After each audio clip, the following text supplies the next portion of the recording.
And there are times when I found myself frustrated, like, why can't you just swallow? Why can't you just do this? I just wish for you, like, I think your happiness would be so much bigger, but, we all take it for granted. Every single one of us do, until you're put in a position to where that it's not an option. And the ocean is where I need to be.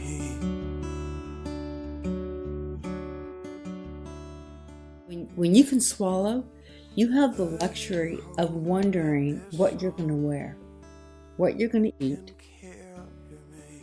how pissed off you are that there's traffic on the way to work, and why the dry cleaners charge so much money for a shirt.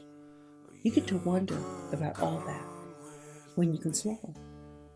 But when you can't swallow, all you get to think about is that you can't swallow. I will show you everything that you need to see. I didn't eat anything by mouth for 6 years. I could eat, then I couldn't eat, and I had to learn how to be in the world and not eat. So you go from, grabbing an apple, salad, water, cheeseburger, whatever your thing is. You're just eating, and it just stops. Just like one day it just stops.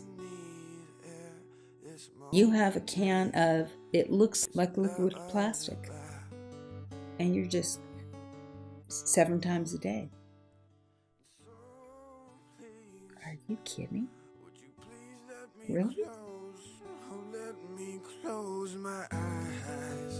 Not only are you not eating, but you're not going out for coffee, you're not making breakfast, you're not shopping, you're not preparing food, it's over. It stops.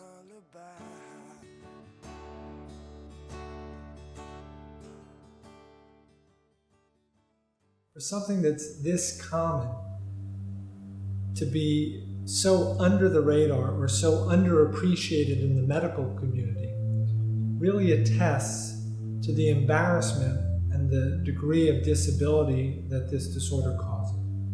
And quite frankly, people are embarrassed to talk about it. People don't talk about dysphagia because they don't either know anybody, and we don't see these people out and about. It's not like people with dysphagia can be walking around actually doing errands, but it's not like having a hemiplegia where you're not limping, you're not in a wheelchair necessarily, so it's not as visible. People have gastrostomy tubes that are underneath their clothes, so it's sort of a behind closed doors thing. If you're in rehab, you know people with swallowing problems, if you're a therapist, but you don't see these people out in the community because people with tube feedings aren't out there with their families in the restaurant. This is what the new normal was. You get up every morning and you're on a tube and you've got something hanging out of your stomach and you got to keep it clean, and which is kind of unspeakable amongst people. But if it wasn't for the tube, I wouldn't have nutrition. I'd be gone. And so you need it, so it becomes a lifeline. Improvements in treatment of people with swallowing disorders are just not even on the map. We now have a bionic eye that can allow blind people to see. We have a bionic ear that can allow deaf people to hear. All we want to do is take a sushi roll 2 centimeters safely from the throat into the esophagus. And it's just unacceptable to me that for such a mechanical problem that we don't have a mechanical solution. And this is something that affects people of all ages, young and old. And it's something, quite frankly, scares the hell out of me. There's one thing really frustrates me, and that is taking real small bites. It's just totally frustrating. So imagine what life would be like, needing to take 20 minutes out of your life away from whatever it is you're doing just to take a sip of water. You can't imagine. That's a level of disability that you do not want to know about.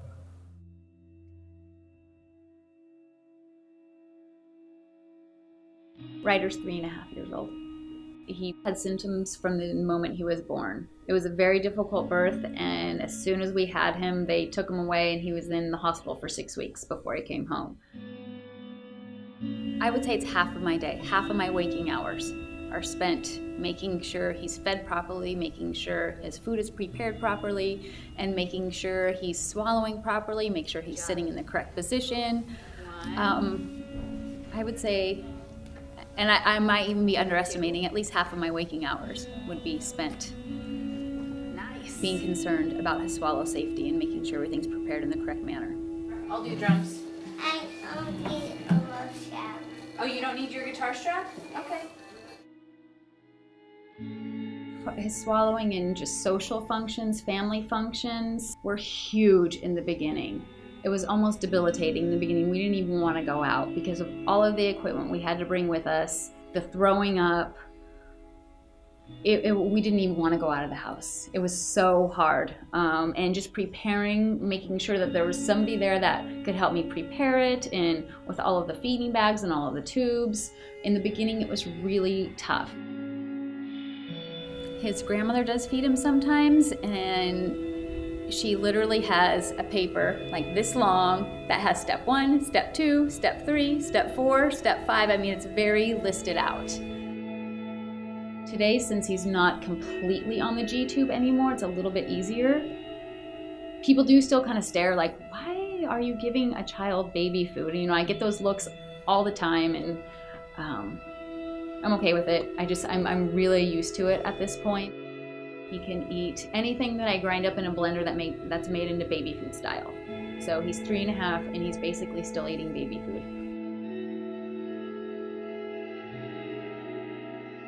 He started feeding therapy when he was in the NICU, and he's been going ever since. And we have feeding therapy once a week. We have speech therapy twice a week. We see Jan twice a week in addition, and he has occupational therapy twice a week where they also work on oral motor stimulation, and he has physical therapy once a week.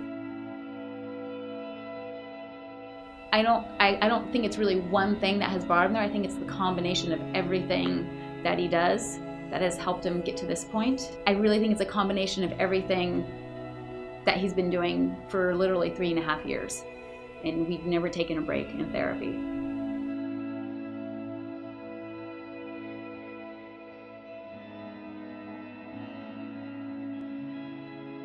People with dysphagia can be anywhere from newborns to geriatric patients, the whole entire age gamut. They can have swallowing problems because of head and neck cancer, because of things they're born with that are neurologic problems that cause weakness or spasticity or incoordination of movement. They can have acquired neurologic problems, so they can get a stroke or a head injury. That can happen to children as well. Cancers that need to be treated by surgery where actually pieces are removed, and or they have radiation that further affects the ability of structures to move, and that gets worse over time. So just a plethora of causes or conditions that can create swallowing problems. I haven't been able to eat or drink for 8 months. I've taken nothing by mouth since November 29. As time went on, it was very important to me that I wanted to know when I was going to get over it and all this and that, and I didn't get any answers. It won't be a shock, it'll be a current that's running from this electrode to this electrode and back again. Okay. And the idea is to try and get a muscle contraction, to get the muscle to contract, to enhance the effect of swallow therapy. That's one thing that's frustrating to me, is that, this happened way back in November, and I'm just now starting the therapy on swallowing. It seems like it could have started a lot earlier. And that's what I would have really liked to put the pressure on earlier to start the therapy on the swallowing. The thin stuff is going down the wrong way when you go to swallow. This is a little better with your chin down, but we don't want to see anything go down the front. We want to see it all go down the back. That's what you got. Oh, okay. Funny. Yeah, that'll be good. What bothers me the most about not being able to swallow is that I just would like the freedom of being able to help myself to anything that I want. Living with a feeding tube really is very disturbing to me, and I don't like eating that way. It's not a situation, I really don't want to live like that. Big swallow. Good. No other way. I want to eat and drink and be merry.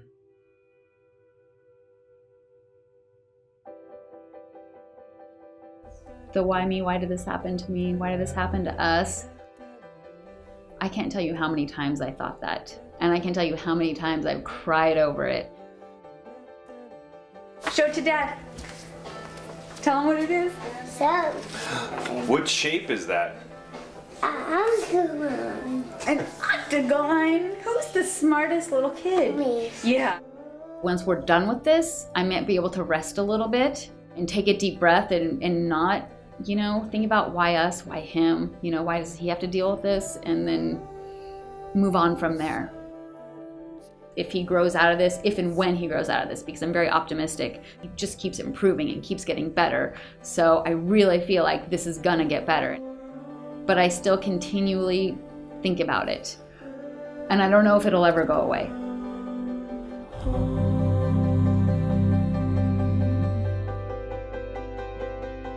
I would just get in a loop of frustration and anger and rage, which sounds not very attractive, but it's true. I mean, I just felt like, I guess it's like feeling sorry maybe for yourself sometimes. I would just get in that moment where I just thought, I can't be strong, I can't be positive, I can't be hopeful, I can't be, bigger than this, I can't make meaning out of this. I don't care. I just think something really bad happened to me, and I hate it.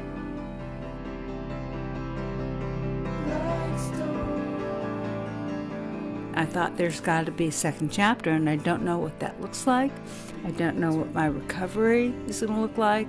I don't know if I'll ever swallow again, but this story has got to have a different ending.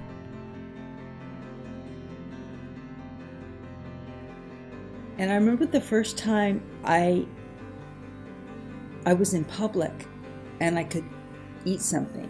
I mean, people were walking around, there were benches, and there was a cafe, and I think I got, a muffin or something. And I remember it was kind of crowded, and there were people, and I sat on this bench, and I was like in public, in the daylight, not alone, not in my kitchen, not spitting in the cup, not pining for food at a table with friends eating.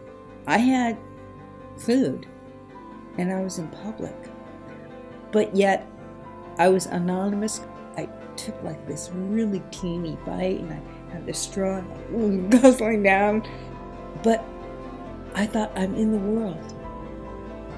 It was like a moment where I thought, I'm back into the world.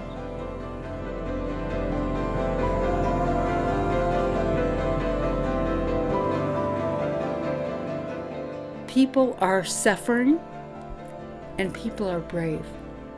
And they're not suffering in vain. They're suffering in a valiant attempt to have some dignity and some meaning to a life that's been radically altered.